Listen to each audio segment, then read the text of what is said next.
before I get started, I actually got to know him pretty well, kind of through the Packers, both being Packer fans. Bob Holt, so kind of condolences to Bob and his family in the whole Arkansas. It seemed like he and Cal had gotten to have a pretty good relationship over there. So that was sad to hear. I haven't really talked to any of you guys since, but I enjoyed all my press conferences with him. I loved his questions. And I'm sad that he's not with us anymore. But it'll be great to get back home and play in Coleman. It's been over a month. It's been 33 days since we've had a home game in Coleman. It's a pretty long stretch, but we've had some pretty good games in between the last game here and this one. So, you know, Creighton's one of the better programs in the country for a long time. You know, Coach McDermott's had it going at a national level for pretty much the whole time he's been there.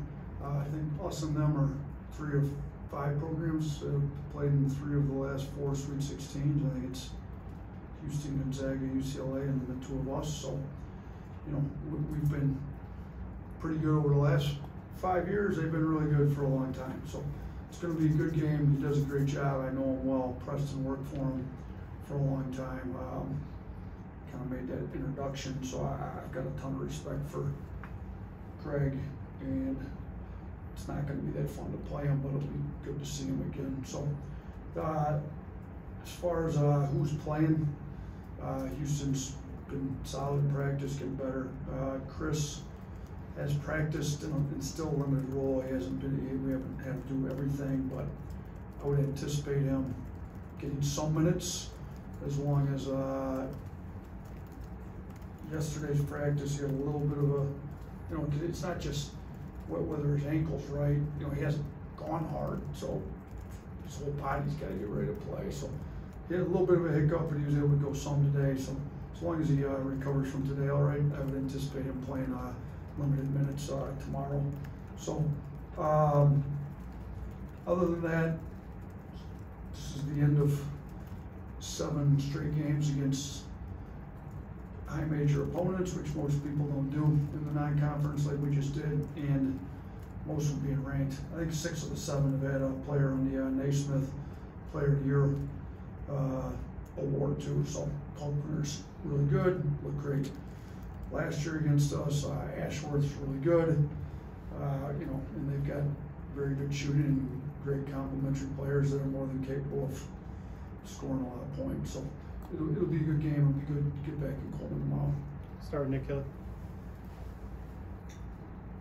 Yeah, depending on what role Chris has, I mean, what is it going to be or mean to you guys to be able to get him back and working with you guys? That'd be great to actually give him some reps. You know, hopefully this game and then the next 3 before SEC play starts, he'll be comfortable enough in those 4 games to be full go by the time we get to SEC play, which is really the original plan. So, you know, we don't want to overdo it, but and like I said, as long as everything looked good after today's practice, we'll evaluate it tomorrow morning. But it looks to me like he's going to be playing. Charlie. I had another young boy question. Just what does he bring? What has he brought to you guys from a leadership standpoint, and how much is that going to help actually getting him on the court for that? You know what? He's been a great leader, whether he's been on or off the floor. It is easier to lead when you're on the floor because you're in the middle of all the action. His leadership's been great. He's ultra competitive. He's a veteran. He's taken a program at Kennesaw from 1 win to winning the league to following his coach to South Florida, you know, and winning there. I think he's from Tuscaloosa originally, so big Alabama fan, but I love having him in the program even when he has minute playing games. I think he makes everybody better. You know, his intensity level, his toughness, his IQ. You know, and he's going to obviously be rusty. What we see tomorrow is not going to be, you know, what we see against Oklahoma when SEC play starts, but you got to start somewhere and start playing. So we'll hopefully get him in some minutes tomorrow and then let him kind of build from here over these next 4 games before we get SEC play. Yeah. Yeah, Nick, before the trouble got hurt, it seemed like you kind of found a consistent starting 5. I think the 5 games before it was kind of the same lineup. I'm curious what kind of Jaren offers to that? I know he started against North Carolina. And kind of how do you plan on tinkering with that last spot in the starting lineup as everyone gets up to speed? Yeah, you know what, it may be some years we've had rotating starters, some years we've had the same 5 for the bulk of the year. You know, we've got some guys that I think will probably be in there most nights, and then, you know, we'll see where we go. I thought, we started Jaren because I thought he was a good matchup on RJ Davis with his size and length and can move. I thought he did a great job on RJ Davis. Some of this stuff will be determined by matchups, but I think you'll see you'll see Sears, LeBaron, Grant, Cliff, you know, in there like usual, and then, you know, we're probably not going to start Chris this first game, but Chris is going to play, Houston's going to play, Jaren's going to play, Darian's going to play. You know, we see here Aiden Sherrill, Diabate turned 21 today. He'll play. We've got plenty of options, and you know, whether we go with 3 guards, you know, with Holloway, obviously Holloway's going to play. He's playing really well, but you know, whether you kind of have that option to play 3 guards again. You know, we lost that without Reitzel, but and you got Sears, LeBaron, Holloway, Chris now, and even Houston. You can play 3 guards. You can also go big and play, you know, Jaren, Darian at the 3 and stay pretty big at the 4. So we get pretty good options. I'm not sure where we'll end up starting, but you know, we'll talk through that as a staff, and I would highly doubt that we'd start Chris in his first game now. Like, And Nate, how have you assessed just where your rim protection has been this season, and just how's the preparation been for Kalkbrenner tomorrow? Well, listen, when Cliff's played, he's given us good rim protection. You know, we've got to be better, but it's been better than last year for sure. You know, I also think, you know, Aiden Sherrill, as he gets more comfortable, could get more minutes and provide some solid rim protection. The one guy that's kind of come out of nowhere with it is Diabate. I mean, some of the blocks he had, and we were in Vegas on that Houston game. I mean, he's done a pretty good job. I think Jaren and Grant can also provide some of that rim protection as, you know, 3s and 4s. But you know, that was one of the big things we brought Cliff in for, and you know, he's been a little bit different system, played tougher teams, and I think he was 3rd best block rate in the country last year, highest among high major guys, but their schedule was a little different in non-conference than ours is too. So he had some real high block games against some lower level competition that we haven't played, nor will we play here, because even the 3 mid-major games we have left are really good teams. So, you know, I think he's been good, trending towards a lot better than good, but I think we've got room to improve still there. And what was the second part of the question? Just prepare for Kalkbrenner. Kalkbrenner, so I didn't think we did a very good job on him last year. You know, he's big, he's bigger than anybody we got on our team. If he gets it deep, you're in some trouble. You know, part of us getting Cliff and then obviously bringing Aiden is, I think we can guard the post one-on-one better than we did last year. Last year, you know, if you guys remember, but our starting center and backup center both fouled out. One of them in 7 minutes and one of them in 24, so the 2 of them combined for 31 minutes and 10 fouls. So hopefully do a little better job than that. You know, we've had some issues guarding the post, which, you know, as a staff we've talked about it. One is we don't guard the post in practice very often at all, because that's not really the way we play. So we've got to do a lot better job stressing it, which we have over these 10 days off. So I think we'll have different options available to us based on what they're doing. The issue is with Creighton, some of these guys haven't shot the ball particularly well yet this year, but they're good shooters. I mean, Miller, I think, was 2 or 3 against us last year. His percentages don't look great now, but he can shoot. You know, Jackson McAndrew, his percentages aren't great, but he is an elite shooter. Just hasn't really gotten it going yet. Obviously, Ashworth can shoot. There's multiple guys on that team that can shoot, so you start doubling or fronting. You know, whether you double after it goes in or front, you're pulling 2 guys into guard him, which means there's a 2-on-1 somewhere. These guys move the ball really well. They find the 2-on-1s, and when the 2-on-1s are with 2 elite shooters and 2 great passers, all of a sudden you're giving up 3s. Some teams have had success, whether it be doubling or fronting. So, You know, we've had some debate as to how we guard it, and we may have to go with multiple options. You know, when we look at guarding him, because he is big. I mean, if you're playing one-on-one and we do the same thing we did at Purdue, that's not a good recipe for success either, because they just kept killing us in the paint. So, you know, we may have to mix it up a little bit and see who is working on him, what's working on him, and try to go with a little bit of a few different things. Tony? Yeah, it's been like a month since you've played in this gym, and obviously you have graduation going on right now. Did you guys have to do anything?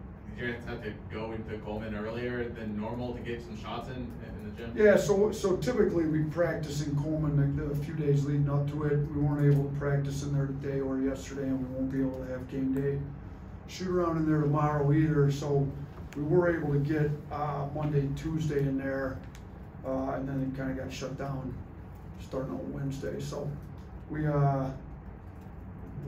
be in there right before the game, trying to get a feel for it. The good thing, you know, is for us is where we play, and we have had opportunity to practice in there some. But yeah, we've mainly been in the practice gym this last month, or practicing on the road in Vegas. So we did make sure we practice in there Monday and Tuesday, and then if you guys want to go watch graduation, feel free to get graduation going on in there these next couple of days.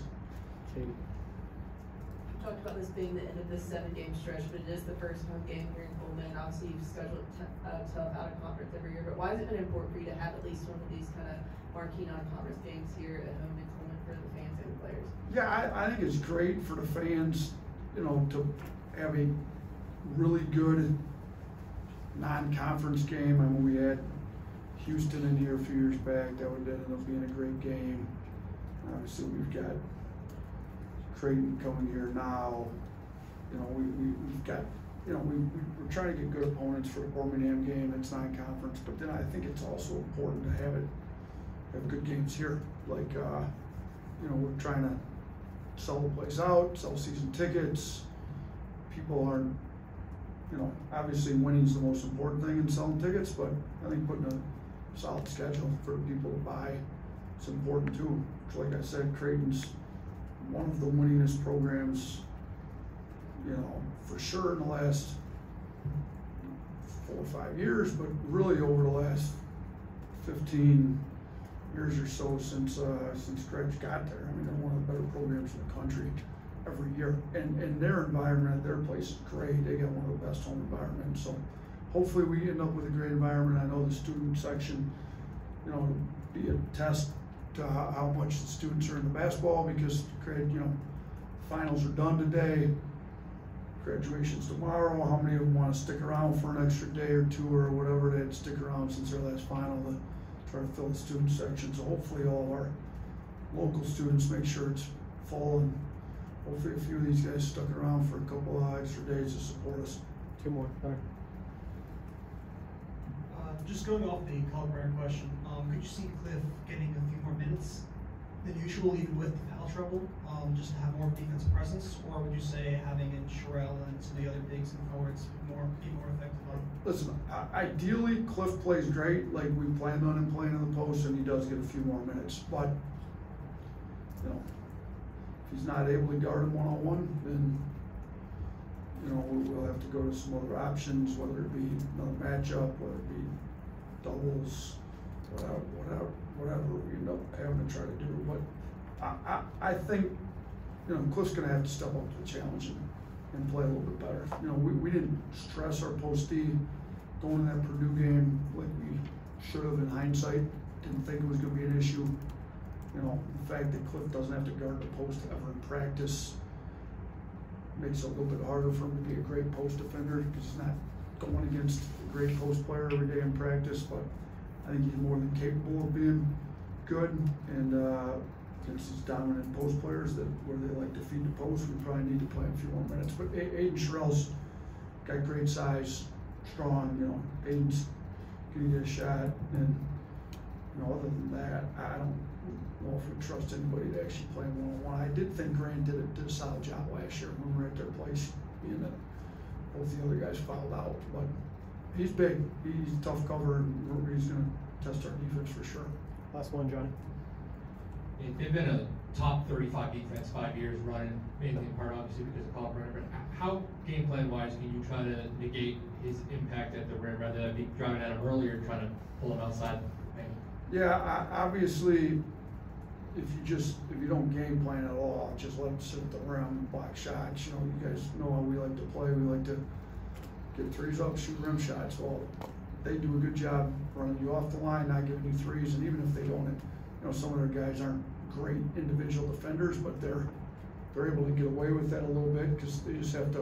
And we've had them here in the past, and we had Bediako, you know, some guys weren't necessarily great individual defenders, but they got enough size to run you off the line. And where they're running you to, they're running you right in the best shot blocker in the country. So, you know, we're going to have to get them on the perimeter some, or if we move our 5 on the perimeter and he still wants to hang out in the lane, he's got to be a great screener for some of our shooters and be able to get some other guys open. So, you know, we can't just. I thought we had some good actions against them last year, some decent concepts for what to do with them. You know, we weren't very good on defense at their place, but offensively we weren't too bad. You know, we've got different personnel this year, but we can kind of go back to that a little bit, and then yeah, we're gonna have to make him guard us, and he's gonna be in the drop, and you know, our guards are gonna have to know what they're doing, attacking it.